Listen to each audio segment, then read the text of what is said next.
వందనాలండి. ఎలా ఉన్నారు? బాగున్నారా?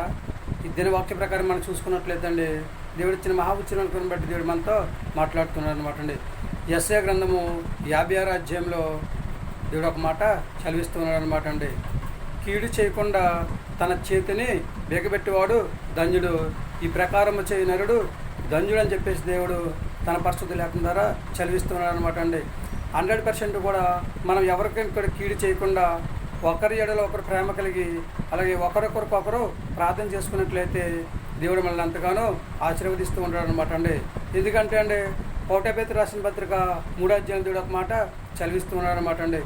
కీడు చేసి శ్రమ పొందుట కంటే మేలు చేసి శ్రమ పొందుట మంచిది అని చెప్పేసి దేవుడు తన పరిస్థితి లేఖనం ద్వారా చదివిస్తున్నాడు అనమాట అండి.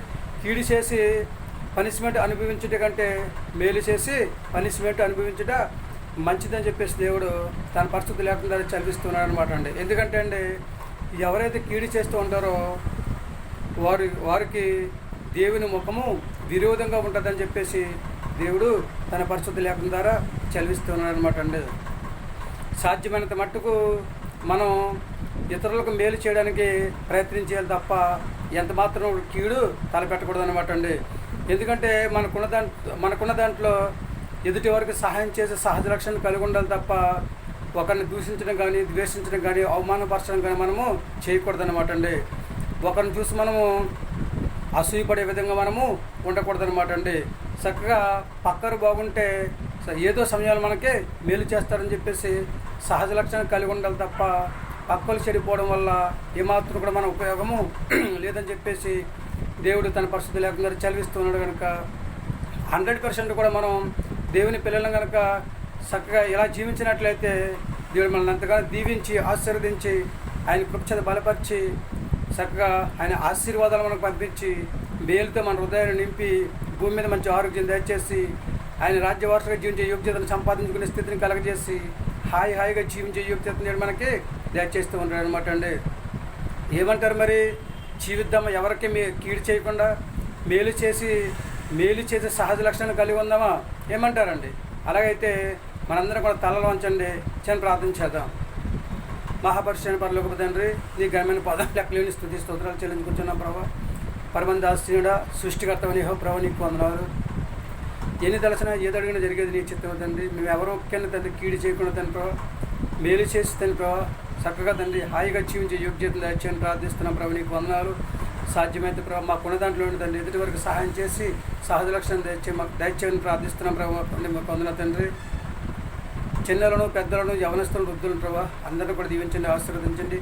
గర్భిణీశ్వరులను ప్రభావ బాల్యంత్రాంతని ప్రభావ అనారోగ్యంలో బాధపడుతున్న వారిని సంతానాన్ని పెట్టలేదని ప్రభావ, వివాహం కోసం ఎదురు చూస్తున్న వారిని, ఉద్యోగం చేస్తున్న వారిని, వ్యాపారం చేస్తున్న వారిని, కూలి పని చేసుకుంటున్న వారిని దండిస్తున్నావు, అనారోగ్యం వారి తండ్రి ప్రయాణం చేస్తున్నావు తండ్రి ప్రభావ. ఇలా 1 by 1 ప్రతి ఒక్కరిని ప్రభావ దీవించండి, ఆశీర్వదించండి.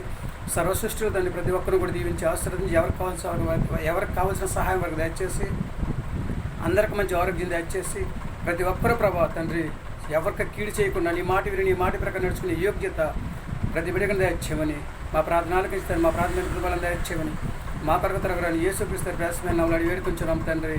ఆమేన్. అందరికీ వందనాలండి. తిరిగి దేవుని ఆశీర్వాదాలు మీకు తోడుకున్నాను గాక. దేవుడు మిమ్మల్ని దీవించి ఆశీర్వదించిన గాక. దేవుడిచ్చిన మహాఉచ్చరమైన కృపను బట్టి మనం దేవుని మాట విందామండి, ఆయన మాట ప్రకారం నడుచుకుందామండి.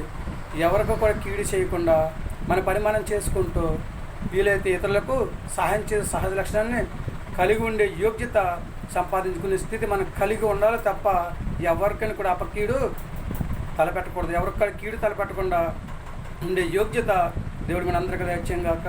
విందామా దేవుని మాట? ఏమంటారు? మీ ఆలోచన మీదేనండి. 100% కూడా మనందరం కూడా దేవుని మాట విందామండి, ఆయన మాట ప్రకారం నడుచుకుందాం. అప్పుడు దేవుడు మన ఎంతగానో దీవిస్తూ ఉంటాడు అనమాట అండి. దేవుడు మనందరిని కూడా దీవించి ఆశీర్వదించిన గాక. దేవుడు మనందరికీ కూడా ఎవరికి కీడు తలపెట్టకుండా సాధ్యమైనంత వాటికి ఇతరులకు సహాయం చేసే సహజ లక్షణం కలిగి ఉండే స్థితి దేవుడు మనందరికీ దయచేయను గాక. ఆమె దేవుడు మనకు కలిగి ఉన్న సమస్తాన్ని కూడా దేవుడు మనం దీవించి ఆశీర్వదించిన గాక. ఆమె ఏమంటారంటే వింటారా దేవుని మాట? ఎవరికి కూడా కీడు చేయకుండా ఉండే యోగ్యత సంపాదించుకునే స్థితిని కలిగి ఉంటారా? ఏమంటారండి?